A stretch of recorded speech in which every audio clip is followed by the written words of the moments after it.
شهید تولی شهید وای ولی ځکه چې د شهید دو حالت دی د شهید دو حالت دی دا خود صحیح علماء تقریر اوریدو سره تعلق لري د علماء تقریر اوریدو سره تعلق تقریرونه ډیری او د علماء تقریر پر انجمن تبلیغ قرآن و سنت زمونږه په دې محرم او بارافات کې دا 9 جلسې کیږي لکه بیګار انداز کې نن بیګاله لاورای نه دننه علماء ورته راځي عرض دا عزیزانو چې شهید دلته په معنا د مشهود باندې مشهود معنا دادا حاضر کړل شوی سمانا حاضر کړل شوی شهید تزکه شهید وای چې د ځن کدن پټیم چې د ساوزي په هغه ټیم کې دتا جنت مخامخ حاضر وي خکاری ورتا ملائکه ورتا ولاړی او دې شهید توای چې دا مقام دې ستا په جنت کې چې ستا ساوزي نو تبلا پزه پروت او ستا روح چې دې مقام ته ورسېدل نو مشهود معنا مشهود له بالجنه ام مشهود له بالملائکه یا دا معنا چې دا وخت کې دته ملائکه ولاړی او داسې ولاړی چې الله دې مونږ تم نصیب فرمایي نو عزیزانو شهید په معنا د مشهود نو یا مشهود له بالجنه او یا مشهود له بالملائکه علماء لیکي روایات نقل کړي د جناب رسول الله صلی الله علیه وسلم چې شهید لغسل او کفن به څنګه چلتی دا ټکه واوري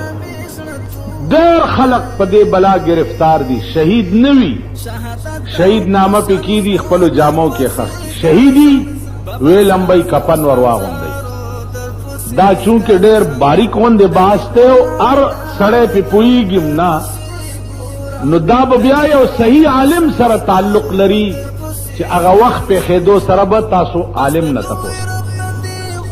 قانون دا دی چې سره قتل شو که هغه دومره سات ژوند دیو چې دارو یو خوړل یا چې په کم ځای دیواله شوی دی د هغه ځای نه نقل کو بل ځای ته یوړو نو دې شهید لبه بیا غسلم ورکي او کفن بم ورکي او کنا دې په کم ځای واله شو او همدغه ځای کې ته ساو خطا نو دله به غسلم نه ورکي او کفن بم نه ورکي کوم جامو کې چې دې مړ دې همدغه جامو کې به فقها لیکي بیا چې ويزاد وينقص کدی جامو کې سلک کمه او پرتوک تشلې دله او کمیس تشلې دله نو آب برابر کی مسنون طریقے کفن چې ده آب پورا وينقص او کس زیات کپڑے په باندې وي جمع او کوټه اغوسته او اسکټه اغوسته او جوبای اغوسته وا آب تی کم کی او هغه مسنون طریقے سره درې کپڑے ورته کی دویم صورت دا ده چې دا د هغه سړي د پاره حکم دی چې په دارالاسلام کې والي شوی عزیزانو د خدای نظام دی تپوسو شو چې شهید دی چې په ګولۍ ولګي یا په توره ووالی شي په دغه وخت کې خو به د ګولۍ لګېدلی ځای یا د توري وهلې ځای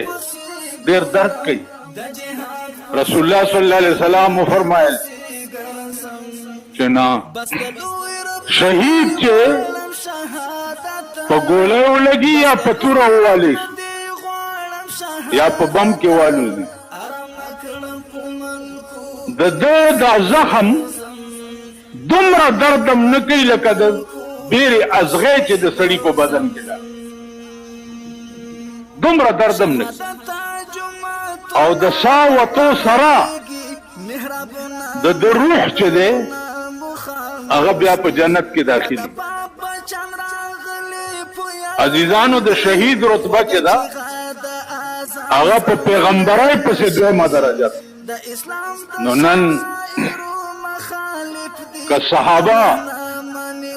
د کابل په ځمکه باندې شهیدان شوي او تر اوسه پې پراته دي نو د افغانستان په تقدیر کې الله پیغمبرای پسې دویمه درجه لیکلې ده